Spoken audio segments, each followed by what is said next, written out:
First, the proposal for a referendum and constitutional review or amendment as propounded by the Third Way Alliance is a living testimony that constitutions are living documents which are subjected to changes that can bring about development or progress or amelioration of the democratic space and process in Kenya and in Africa or in the world.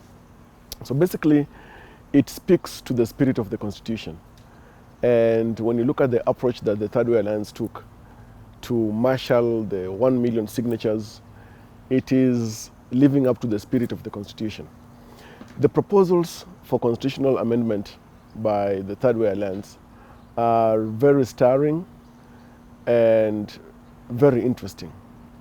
One, they are recommending a reduction of the number of members of the National Assembly or constituencies generally in the country. You see, when you look at the issue of representation in this country, you realize that at the national level, one would be forgiven to get the impression that there is overrepresentation.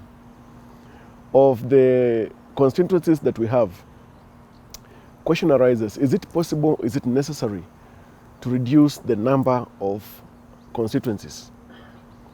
When you look at the present number of constituencies in Kenya today, do they impressively serve Kenyans to their highest expectations? When you look at nearly half empty or quarter empty proceedings in the National Assembly, then you wonder the motivation that members of the National Assembly have when it comes to matters of representation and even legislation. And this possibly could inform the need that has steered the Third Way Alliance to fact-find and propose that the number of constituencies should be reduced.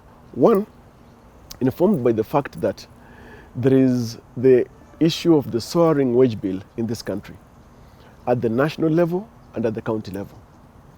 Two, the issue of having a lean but very effective National Assembly that can speak to issues of representation, legislation, and oversight in a manner that suits the interests of the people without the taxpayer or Kenyans shouldering the burden of a huge wage bill.